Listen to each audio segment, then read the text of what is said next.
Hello friends, welcome back to channel महापुरुषों की बातें। साथ संगत जी, सबको प्यार भरी राधा स्वामी। आइए सुनते हैं कुछ प्रेरणादायक वचन। ये वचन राधा स्वामी सत्संग व्यास द्वारा प्रकाशित पुस्तक सत्संग संग्रह भाग 1 में से लिए गए हैं।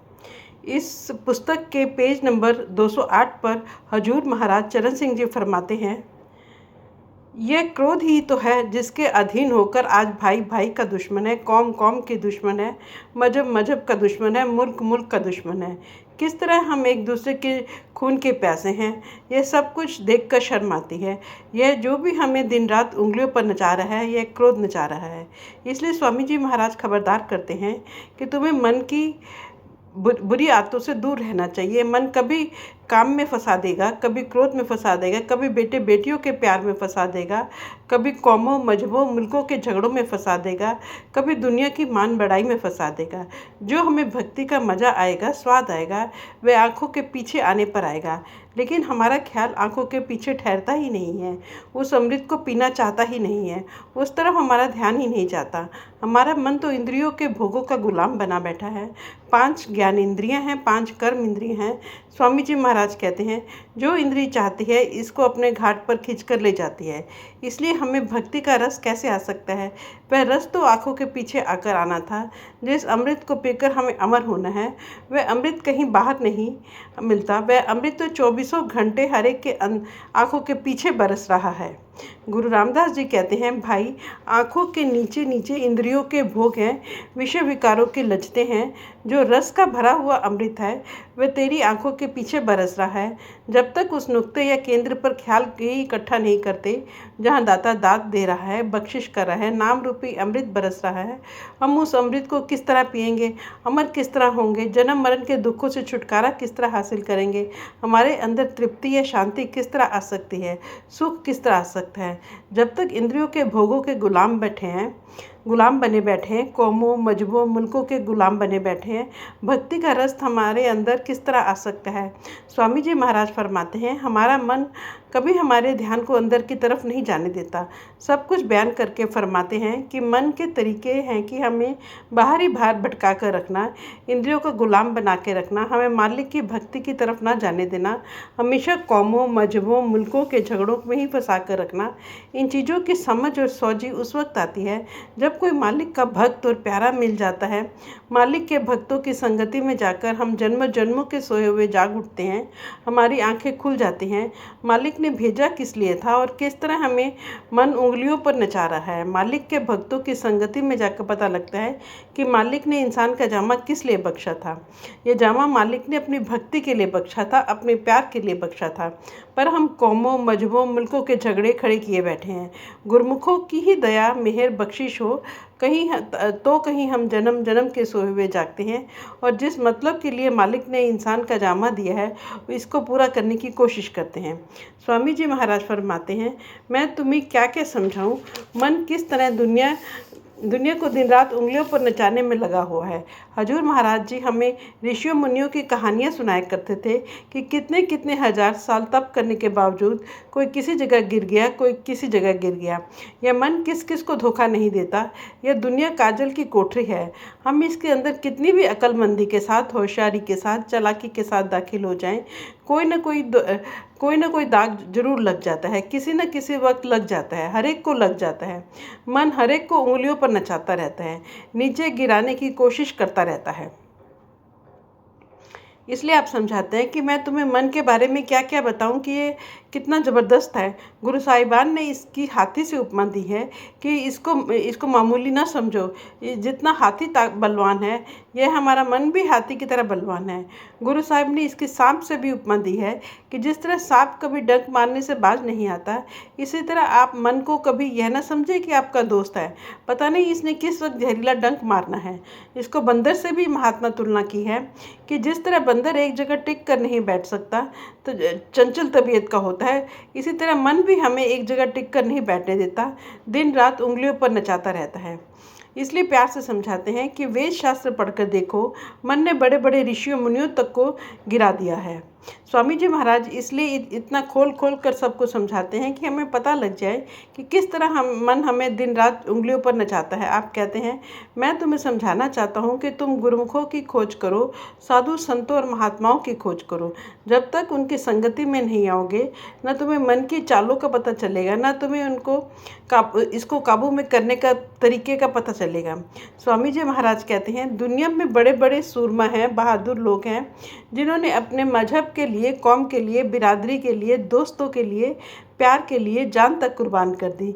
लेकिन स्वामी जी महाराज कहते हैं, उनसे भी बड़ा एक सूरमा है जो अपने नफ्स या मन पर काबू पा लेता है। गुरु नानक साहब समझाते हैं, भाई अगर तू मन को जीत लेगा तो तू सारी दुनिया को बनाने वाले को ही जीत लेगा। मन ही तो है जो आज दुनिया में एक दूसरे को लड़ाने में लगा हुआ है। स्वामी जी महाराज प्यार से समझाते हैं, इसको समझाने के लिए, इसको काबू में करने के लिए एक ही तरीका है, गुरुमुखों की संगति करें, साधु संतों महात्माओं की सोहबत करें। हमारा इस दुनिया में कौन अपना है?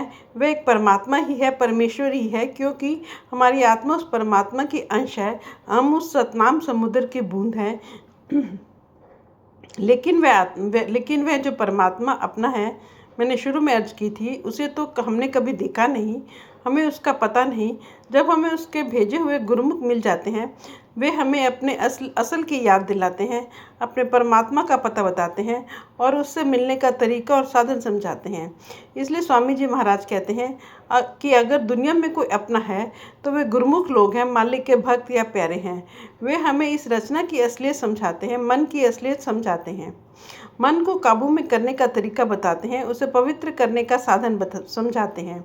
उनके समझाने के मुताबिक मन को काबू करके हम देह में आने का मकसद पूरा कर लेते हैं।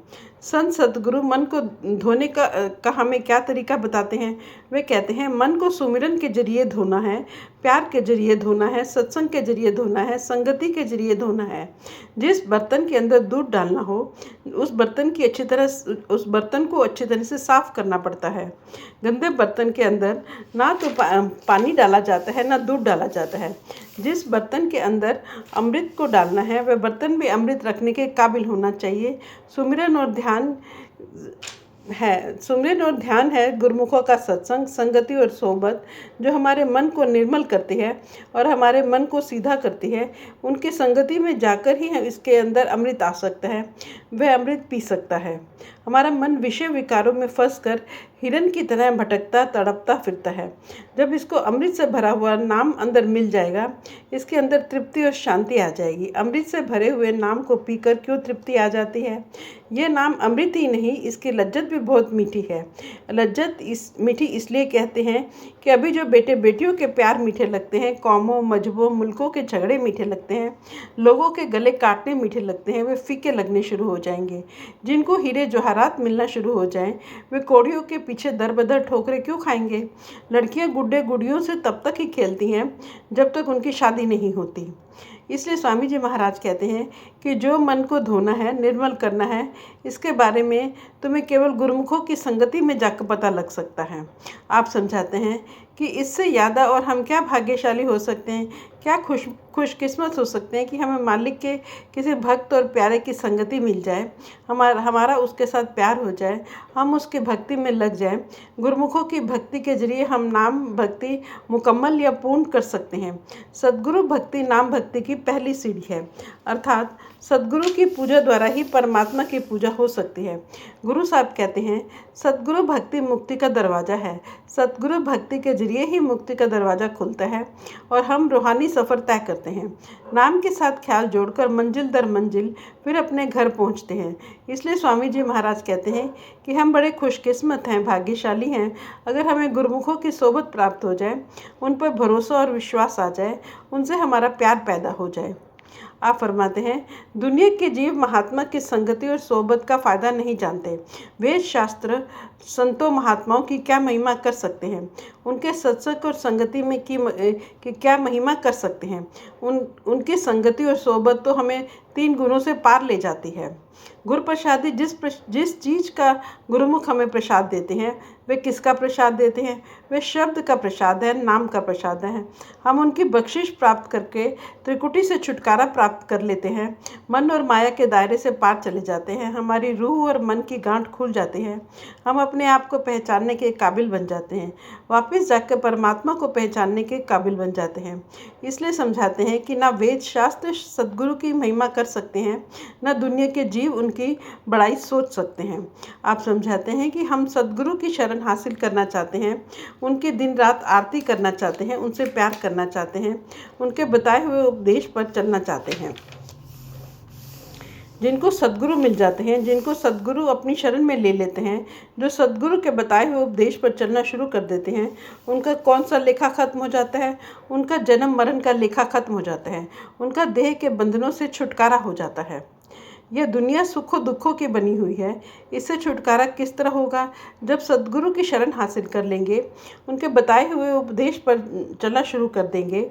उनकी शरण क्या है कि 9 द्वारों में से ख्याल को निकालकर आंखों के पीछे लाकर शब्द के साथ जोड़ो और मन और माया के दायरे से पार जाकर शब्द में लीन हो जाओ, शब्द रूप हो जाओ। यही उनकी असली शरण है।